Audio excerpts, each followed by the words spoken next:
You know that indignant movie rage some people get when something from their childhood gets made into a movie now? A lot of people got that with Transformers. I wasn't that big of a Transformers fan. I liked it, but it wasn't my thing. So I wasn't that indignant about it. They did it with Scooby-Doo. I like Scooby-Doo a lot, but really, how badly could they have screwed it up? And I don't think they screwed it up that badly. I can think of worse ways they could have screwed it up. And I even like the weird Shaggy, Scooby, and Scrappy-Doo only Black Sheep episodes, a few of them anyway. And I liked 13 Ghosts, so maybe I'm not the best person to talk about that. And then there is... G.I. Joe was another one I wasn't that big into. I got into it a bit more later, but I knew the live action wasn't going to be as good as the cartoon. When they tried doing the cartoon, remaking the cartoon with like a gritty, edgy thing anyway, it didn't quite work. So I knew whatever they did with the movie probably wasn't going to work. So I think I had like a buffer with that one. And Teenage Mutant Ninja Turtles, Michael Bay making it was pointless because there already was a Teenage Mutant Ninja Turtles movie, and the cartoon remakes on television, the one from the 90s and one from the early 2000s, I should say, and the one most recently on Nickelodeon, are actually really good. So I can safely say that for the most part, even the Thundercats remake, even though I didn't get to see a lot of it, was very good on Cartoon Network. For the most part, the things I really liked from my childhood, if it was crappy, it got swept under the rug. Or, if it, like something beloved for me, if it was crappy, it got swept under the rug. Like, the He-Man thing, it was bad and they swept it under the rug. I thought it had some good ideas, but they didn't really execute them that well.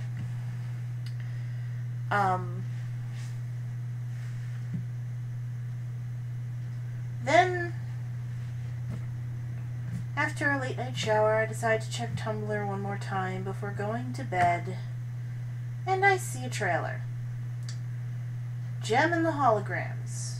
Now, for those that don't know, in the 80s, there was a show called Jem and the Holograms, which had a group of band members who were not related in any way, shape, or form.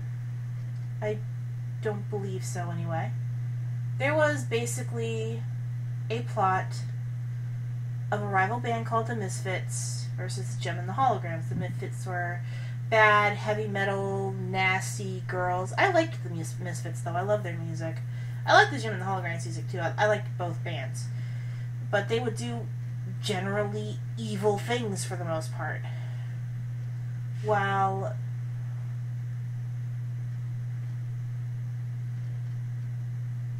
Jem was good and tried to help people and blah blah blah.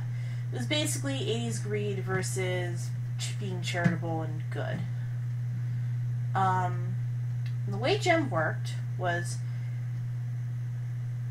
she had two sides. One was Jeanette, I believe was her real name. I think they did get it right in the trailer. Like, they got like little details right, but the big picture was like, oh god, no, you fucked the fuck up. I can say that right now, and I'll get into that in a minute. Basically, her and her band lived in this giant mansion, and there was Jeanette, who was the businesswoman, the brains behind the outfit. She was the band's manager, along with the faux manager and her boyfriend, I guess, Rio. Now, she also had the personality, quote unquote. There wasn't really that much of a personality switch, and it was more a very clever costume change, called Jem, who was the lead singer in a band called Jem and the Holograms. And she wanted to keep this a secret. This was like before Hannah Montana, by the way. So, she wanted to keep this a secret. I guess so people wouldn't start associating her band persona, which was a little more wild, with her business persona. So she could kind of keep them separated and keep both of them legit in their own right. So people won't think, oh, she can't be an artist because she's a businesswoman, or, oh, she can't be a businesswoman because she's an artist. Which, okay, made sense. At least I think that's why she did it. I don't know. I think there was some other bullshit reason, but if that was the actual reason, that's fine.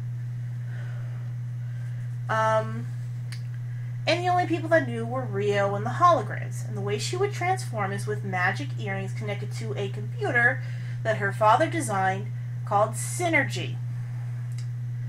Synergy would transform her, and Synergy would control the house and all that. And she was like freaking Hal, only female, and with a moral compass.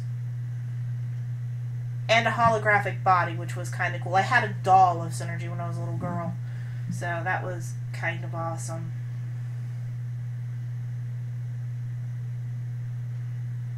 So, that was basically Jem and the Holograms. Now, obviously, the fact that I'm able to know this show, and I actually had a lot of the tapes, and I had one of the dolls. Actually, I think I had two of the dolls. You can imagine, I really liked the show. So, I see the trailer, and I'm thinking, oh dear God, they're either going to fuck this up royally, or it's going to look actually interesting and I'm going to want to see it. So, I watched the trailer. I don't normally watch movie trailers, but, hey, it's a piece of my childhood, why not? Something I actually gave a shit about. Ow. I'm starting to sympathize with those that say it ruined my childhood, even though it really didn't. The show is still existent.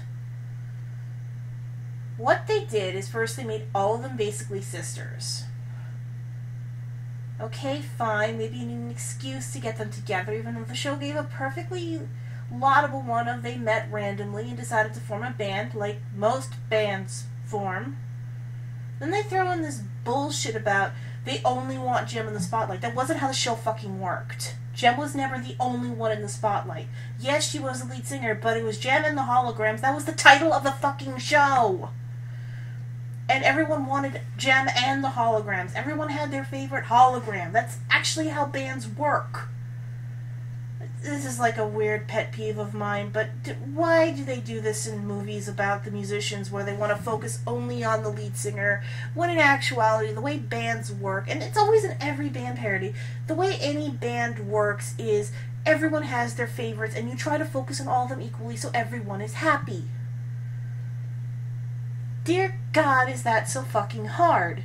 That's how bands actually work. I can point to any band that's popular. Or is it just a pop thing I'm not familiar with? Because I think even with boy bands they did that. I used to be into Backstreet Boys and New Kids on the Block, and I liked Hanson a bit, and most of the merchandise focused on all of them equally. Is it like a new thing now where you have to focus on the most popular one? Or the lead singer if there are instruments involved? Because that's stupid. So,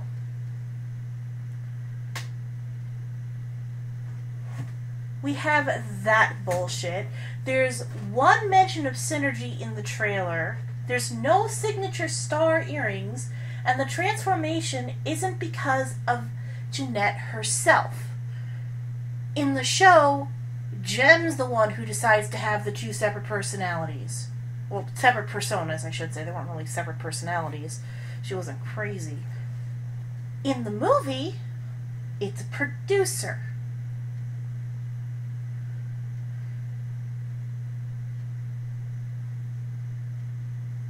That's...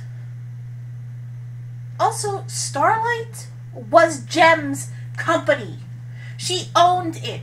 She wasn't some tweeny bopper kid. She was an adult. I understand updating the music. I understand making it live action. That's what appeals to people nowadays. That's fine. But the fact that you screwed up the story so freaking much that you took away Jem's company, took away the reason she had the double persona. Admittedly, I'm kind of vague on it because I haven't really thought about Jem and the Hologram for years until I saw that trailer and remembered, hey, I kind of liked that show. It was either to find somebody, like I think she was looking for her father, or it was literally to protect both sides of her job so both sides would thrive. You took away the computer, which, if you had done that in this day and age, it would have been fucking amazing. I mean, for God's sake, synergy with, like, internet access? That'd be the coolest thing ever. I'd kill for that.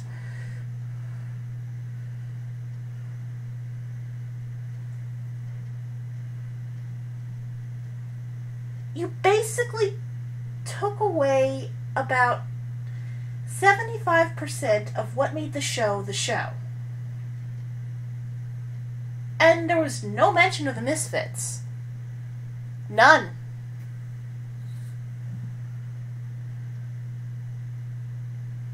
The Misfits were the antagonists of the show. You needed the Misfits in order to have Gem and the Holograms, because it was a good band versus a bad band. And even then, the Misfits had their redemptive moments. They also had an evil manager that was male, by the way, not female like in the trailer, that ran the Misfits, not Gem. Not the Holograms. And you didn't have this bullshit about all of them wanting Gem and not Gem and the Holograms. My God, Universal, no. Bad Universal. That is horrible, that is terrible, and you better just cancel it. Just fucking cancel it, alright? You fucked up. I know I can't actually stop you, but oh my fucking God, no. Don't go see this movie, guys. Do not. If you remember the show from when you were a kid, do not go see this movie. Find some old episodes of the original show and watch that. If you don't know the show from the 80s, go watch the original episodes and fuck this movie. I don't want this movie to make any money. I've never been so angry in my life. I didn't even know they were going to do this. I think that's one of the reasons why I'm so pissed off. I didn't even know they were going to make a Gem and the Holograms movie. I didn't think they would dig that up, but I guess they're getting that desperate to revive everything from the 80s. And keep in mind, I've just seen 2 really good movies in the theaters. I saw It Follows, which is an STD demon. And in fact, a friend of mine said it should have been called STD. It actually would have been a better name for it, and we both had a good laugh off of it, but the movie itself was really good. I do recommend you check it out. And I've seen Ex Machina. This came out the same weekend as Avengers, so it kind of got overshadowed. Fuck the Avengers, go see Ex Machina.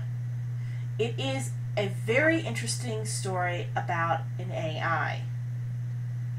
And the moral questions about building an AI and who builds it and how does it work and is it like a child. It also brings up things about raising kids. It's a really good movie. And it makes you think, and that's not a bad thing. Hell, in a way, It Follows makes you think, because you have to figure out how you deal with the situation that the characters are in. And the characters are actually decent and likable. Wow. And it's actually kind of creepy the way they do it. And to be honest, the setup for the monster itself in the interacting environment, even if you aren't really affected by it and can't see it, and it can actually kill you even if you're not cursed by it, and you don't know if you are cursed by it, if somebody is actually walking towards you, or if it's the demon walking towards you. It's really good. It's good, and you know what? I approve of it.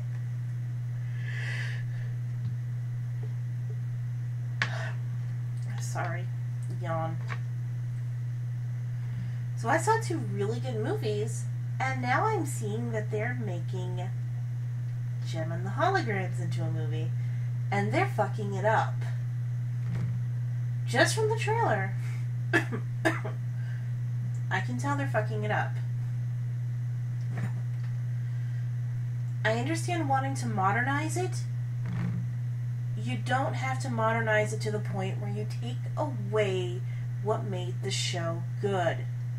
Because 2 groups of people are going to go see this movie. People who saw the show in the 80s and young teens who like that kind of genre. The original show had a very good message for young teens, is you can do anything you can set your mind to, and you can be yourself, and it's hard to put up two different personas, but if you have to, it's not a bad thing.